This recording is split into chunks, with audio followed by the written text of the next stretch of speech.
ఇది ఎక్కడ పోయినా ఇది మన టీఎస్ఐ టవర్ ఉంటుంది. మా ఫ్రెండ్స్ ఫస్ట్ టైం చేద్దామని వెళ్ళారు. చూసినంత ఈజీగా చేయడం అని తెలిసింది. వెనక్కి వచ్చారు ఇద్దరు. మంది టెక్స్ట్ చేస్తుంటారు కదా, ఇన్ కేస్ ఒక ఇంటేక్ మిస్ అయితే వాళ్ళు ఈ జర్మనీకి ఇంకా అడ్మిషన్ రాదేమో అన్నట్టు ప్రైవేట్ యూనివర్సిటీస్కి అప్లై చేస్తూ వస్తున్నారు. అది చాలా తప్పు. మీరు హలో నమస్తే అందరికీ, welcome back to my YouTube channel Indian in Germany. చాలా రోజుల తర్వాత అనుకుంటా వీడియో చేయడం.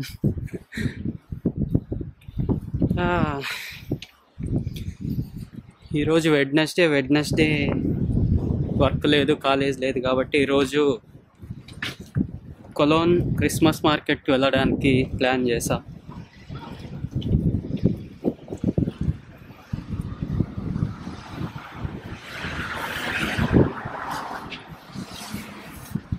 చూడొచ్చు చిన్న చిన్నగా డ్రిజిల్ అవుతుంది క్లైమేట్. అయినా తప్పదు అలానే వెళ్ళడం, ఎందుకంటే ఒకసారి ట్రైన్ ఎక్కాక ఇంకా ఇవన్నీ ఏముండవు. ఇంకా వేరే సిటీలో వర్షం పడుతుందా లేదా అని తెలియదు కాబట్టి మనకి అక్కడ వెళ్ళాక చూసేది మార్కెట్ ఎలా ఉంటుంది. మా సిటీ బిలేఫీల్డ్ నుంచి కొలోన్కి 3 hours పడుతుంది ట్రైన్లో. సో వెళ్ళి ఒక 2 hours అక్కడ స్పెండ్ చేసి ఈ వింటర్ ఎఫెక్ట్ని చూసి కొంచెం ఆనందిద్దామని పోతున్నాం. సో టైం కూడా ఎక్కువ లేదు. ట్రైన్ కరెక్ట్గా ఇంకొక 10 minutesలో ఉంది. సో అక్కడ వెళ్ళాక మాట్లాడదాం. పోయేదారిలో మాట్లాడడానికి వీలవుతుందో లేదో తెలియదు. ఓకేనా?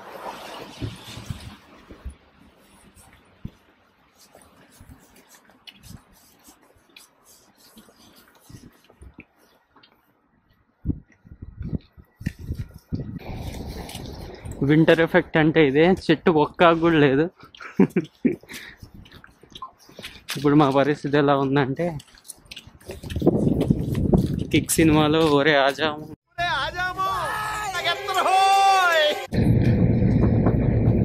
ఇప్పుడే హరిబరిలో ట్రైన్ ఎక్కేసాము. లక్కీగా ఈ ట్రైన్ ఎక్కిన ప్రతిసారి సీట్లు దొరికేవు కాదు మాకు, ఈసారి దొరికాయి.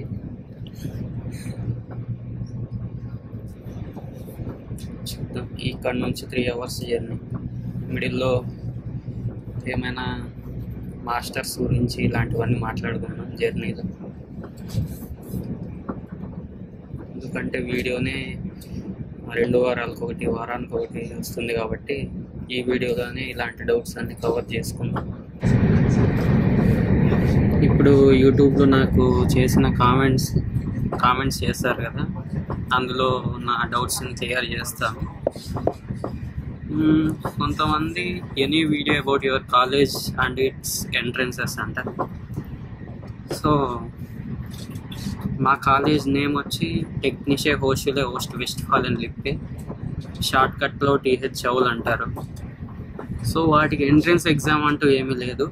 మనం యూని అసిస్ట్లో అప్లై చేయడమే. అన్నీ మనం యూజువల్గా అప్లై చేస్తాం కదా ప్రతి ఒక్క కాలేజ్కి. సో మా కాలేజ్లో ఇన్ఫర్మేషన్ టెక్నాలజీ, మెకాట్రానిక్స్, ఇంకా electronics, production management, applied entrepreneurship ఇలాంటి కోర్సెస్ ఉంటాయి. అండ్ మినిమం క్రైటీరియా వచ్చి IELTS 6.5 ఉంటుంది. సో మీరు వాటికి ఎలిజిబుల్ అయితే అప్లై చేయండి. IELTS 6.5 ఉంటేనే, దానిపైన ఉంటేనే అప్లై చేయండి. ఎందుకంటే నేను ఆల్రెడీ ఒకసారి 6 అప్లై చేసి రిజెక్షన్ వచ్చింది. కాబట్టి నా ఎక్స్పీరియన్స్తో చెప్తున్నాను మీకు. ఇంకా ఏవియేషన్లో అడుగుతున్నారు జాబ్స్ ఎలా అప్లై చేసేది. ఇక్కడ జాబ్స్ అప్లై చేయాలంటే 2 విధాలుగా అప్లై చేయొచ్చు. ఒకటి ఎక్స్పీరియన్స్తో, లేదంటే ఫ్రెషర్గా. మరి ఐటీలో ఫ్రెషర్గా అయితే అప్లై చేయొచ్చు. మరి ఏవియేషన్ ఇలాంటి ఫీల్డ్స్ నాకు అంతగా ఐడియా లేదు. ఏమన్నా ఎక్స్పీరియన్స్ అయితే పక్కా ఉండాలనుకుంటున్నాను నేనైతే. ఎక్స్పీరియన్స్ ఉంటే ఇంకా ఆపర్చునిటీ కార్డు అప్లై చేసి ఇక్కడ జాబ్స్ ఎత్తుక్కొని ఇంటర్వ్యూస్ అన్నీ ఇండియాలోనే అటెండ్ అయ్యి డైరెక్ట్గా వచ్చేయచ్చు జాబ్కి. జర్మన్ లాంగ్వేజ్ మ్యాండేటరీ అనుకుంటా ఏవియేషన్కి. నాకు తెలిసి కొన్ని కంపెనీస్కి అవసరం లేదనుకుంటా. లైక్ జర్మన్ కంపెనీస్కి అయితే పక్క లాంగ్వేజ్ అడుగుతారు, లుఫ్తాన్సా ఇలాంటివి. మరి మన ఇండియన్ కంపెనీస్ ఉన్నాయి, అరబిక్ కంపెనీస్ ఉన్నాయి. సో వీటన్నిటికీ ఇంటర్నేషనల్ లాంగ్వేజే యూజ్ చేస్తారు. కామన్ లాంగ్వేజ్ ఇంగ్లీష్ కదా, సో ఇంగ్లీషే యూజ్ చేస్తారు అనుకుంటున్నాను. సో ఇది జర్నీ మిడిల్లో ఉన్నాను. ఇంకా చాలా స్టేషన్స్ ఉన్నాయి కొలోన్ రావడానికి.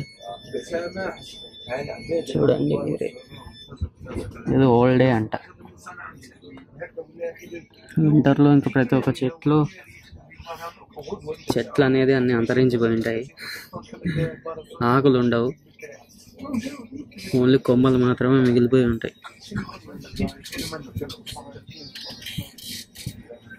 అండ్ ఆల్సో చాలామంది ఈ జర్మనీకి రావాలనుకుంటున్న వాళ్ళు ఉంటారు కదా మాస్టర్స్ చేయడానికి. వాళ్ళకి ఓపిక తక్కువ అని తెలిసింది. చాలామంది టెక్స్ట్ చేస్తుంటారు కదా, ఇన్ కేస్ ఒక ఇంటేక్ మిస్ అయితే వాళ్ళు ఈ జర్మనీకి ఇంకా అడ్మిషన్ రాదేమో అన్నట్టు ప్రైవేట్ యూనివర్సిటీస్కి అప్లై చేస్తూ వస్తున్నారు. అది చాలా తప్పు. మీరు వెయిట్ చేయాలి, తప్పదు. ఇంకా మరి మిస్ అయిందంటే వెయిట్ చేయాలి. కాంపిటీషన్ కూడా అలానే ఉంది కాబట్టి వెయిట్ చేయక తప్పదు. ఒక 5 to 6 months అయినా వెయిట్ చేసి పబ్లిక్ యూనివర్సిటీస్కి రండి. మీరు ఊరికే ప్రైవేట్ యూనివర్సిటీస్కి తొందరపడి వచ్చి దానికి 24 లక్షలు కట్టాలి, తర్వాత రెగ్యులర్గా క్లాసెస్ వెళ్ళాలి. సెమ్ ఎక్స్టెండ్ చేసుకునే కూడా అవ్వదు, ఎందుకంటే మళ్ళీ 6 to 8 lakhs పే చేయాలి, ప్రతి సెమ్కి ఛార్జ్ చేస్తారు కాబట్టి. ఇంకా ఎన్నో స్టూడెంట్ బెనిఫిట్స్ ఉండవు ప్రైవేట్ యూనివర్సిటీస్కి. డాష్లాండ్ టికెట్, ఇంకా ఎడ్యూ రూమ్ ఇలాంటివన్నీ ఉండవు. కొన్ని యూనివర్సిటీస్ మాత్రమే ప్రొవైడ్ చేస్తాయి, అది ఫుల్గా కంపెన్సేషన్ ఇవ్వదు. లైక్ డాష్లాండ్ టికెట్ 60 euros అయితే అందులో 30 euros కానీ ఇది కాలేజ్ నుంచి కవర్ అవుతుంది. సో మీరు వెయిట్ చేయండి, ఏం కాదు. ఇన్ కేస్ జాబ్ చేసే వాళ్ళైతే వాళ్ళకి ఇంకా బెటర్ ఆప్షన్ ఏమంటే జాబ్ కంటిన్యూ చేయడమే. జాబ్ కంటిన్యూ చేస్తూ కాలేజెస్కి అప్లై చేయాలి.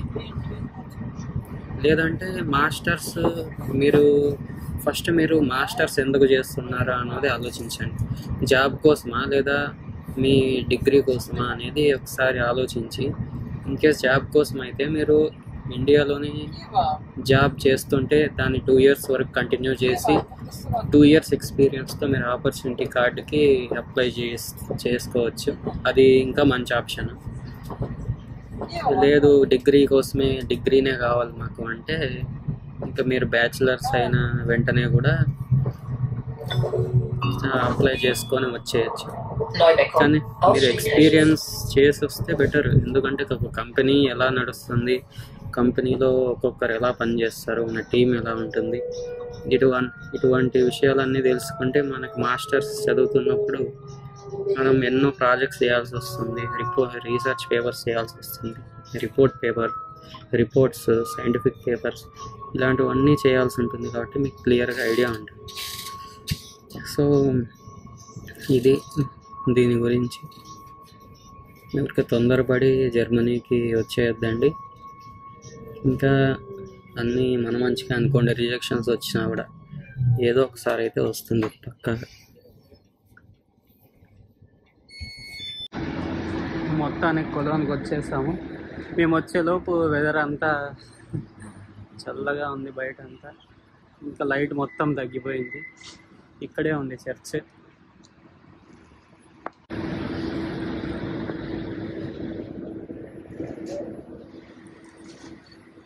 ఇక్కడ నుంచి మనం క్రిస్మస్ మార్కెట్ ఎక్కడుందో అక్కడికి వెళ్ళాలి.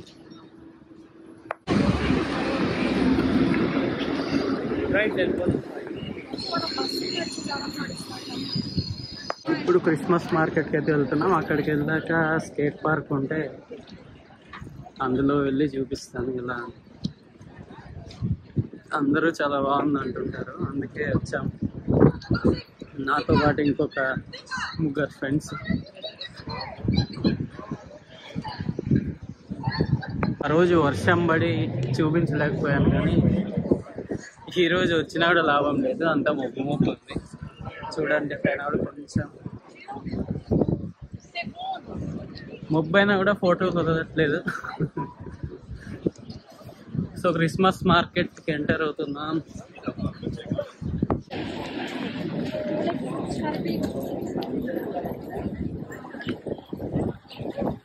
ఇంకోసారి కొలోన్ చర్చి చూపిస్తున్నాను.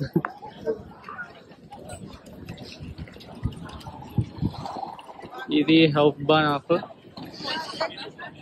నేను చూసిన అన్ని హెచ్బిఎఫ్ల కంటే కొలోన్ది చాలా పెద్దగా ఉంటుంది.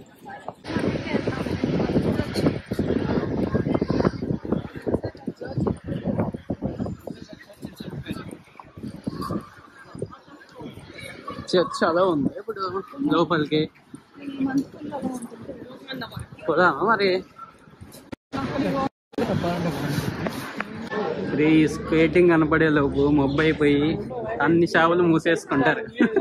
అయినా పోతానే ఉన్నాం వెతుక్కుంటా. Christmas market Cologne. ఇది బిగ్గెస్ట్ కాదు కానీ జర్మనీలో one of the biggest Christmas market.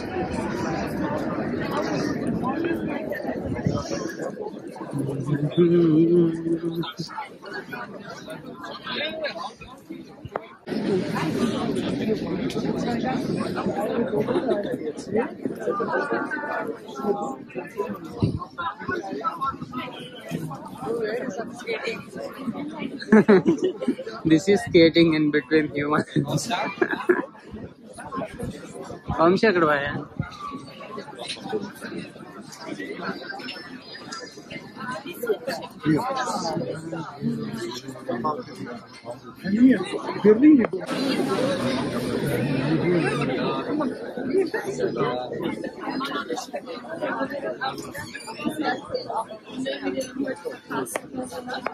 ఈ మార్కెట్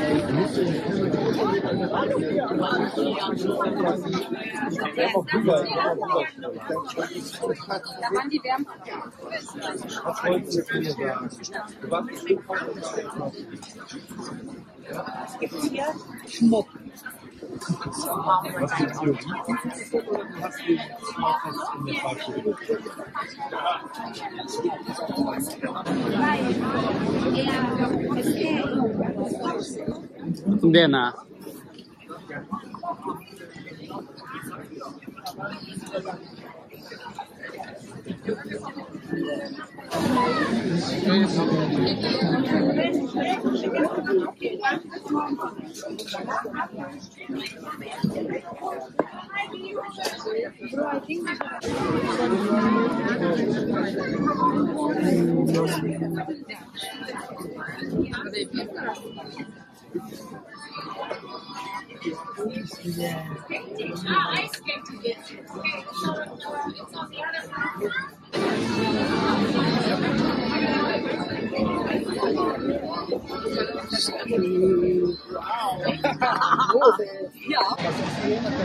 మార్కెట్ మొత్తం జనాలతో నిండిపోయింది. ఎక్కడ చూసినా జనాలే. సీమలు ఉన్నట్టున్నారు జనాలు. మార్కెట్ నుంచి బయటకు వచ్చే లోపు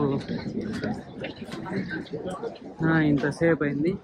అంటే మార్కెట్ నుంచి బయటకు వచ్చాక ఏం కనపడలేదు. ఇంకా స్కేట్ పార్క్ ఎక్కడ ఉందో కూడా తెలియదు మాకు. చూద్దాం. ఈ మార్కెట్స్ చూపించడానికి కూడా ఏం లేదు పెద్దగా. అన్ని లైట్లు, చాక్లెట్లు అన్నీ ఇవే ఉన్నాయి. ఇది ఎక్కడ పోయినా ఇది మన ఏసయ్య టవర్ ఉంటుంది. అంతా ఏసయ్య జర్మనీ మొత్తం.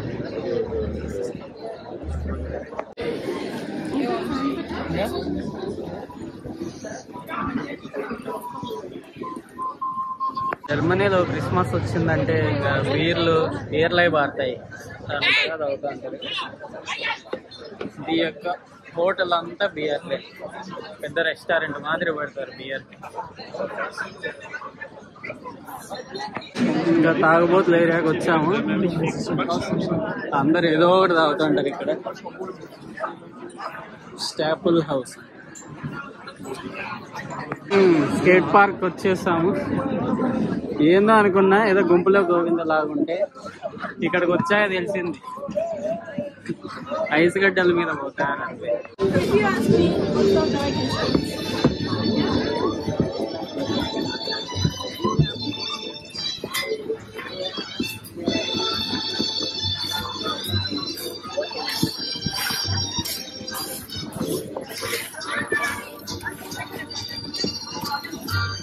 ఆ పిల్లోడు చూడు వీళ్ళంతా ఇప్పుడు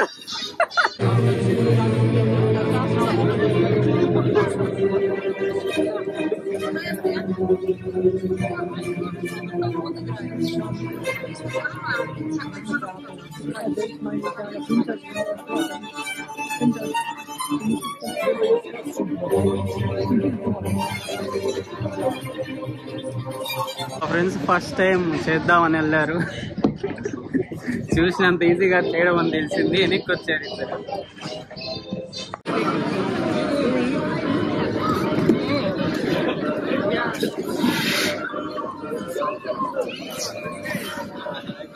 మన వల్ల కాదు ఇది.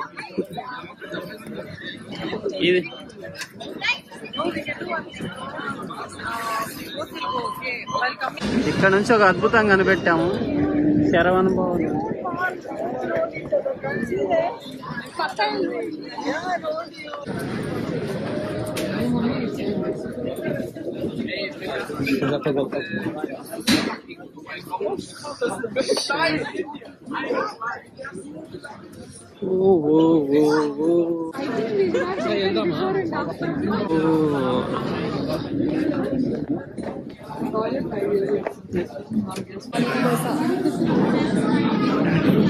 ఏమున్నాయి?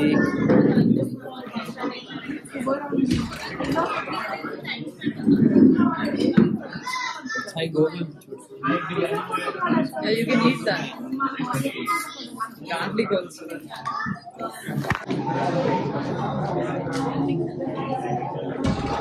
సేమ్ ఇండియాలో ఉన్న ఫీలింగే ఉంది. ఇక్కడ కూర్చొని వెయిట్ చేస్తా అంటే యూజువల్గా జర్మన్ రెస్టారెంట్స్లో అయితే వెంటనే తెచ్చిస్తాడు. ఇక్కడ చూస్తా అంటే అందరూ మన వాళ్ళే కనపడ్డారు.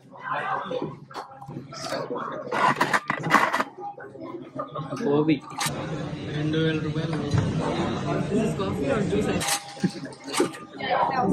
2000 రూపాయలు గోబీ. చాలా నువ్వు చేయొచ్చు అనుకుంటా. ఒక్కొక్క దోశ 14 euros, 12 euros. ఒక్క దోశ 1200 అంట. అదే చెప్పాను, చూద్దాం ఎలా అంట.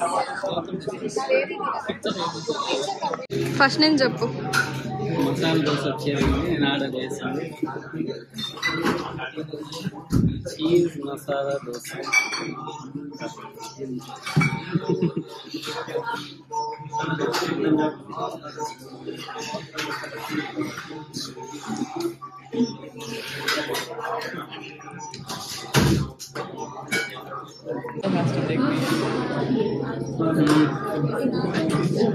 సేమ్ మన సైడ్ లాగే ఉంది. సారీ, కాఫీ ఇండియాలో కంటే బాగుంది ఇక్కడ dosa.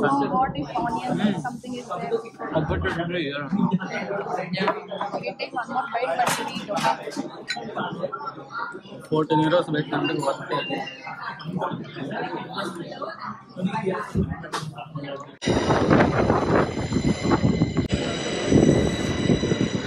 End of the day ఇంకా రిటర్న్ అయిపోతున్నాం బిలేఫీల్డ్కి.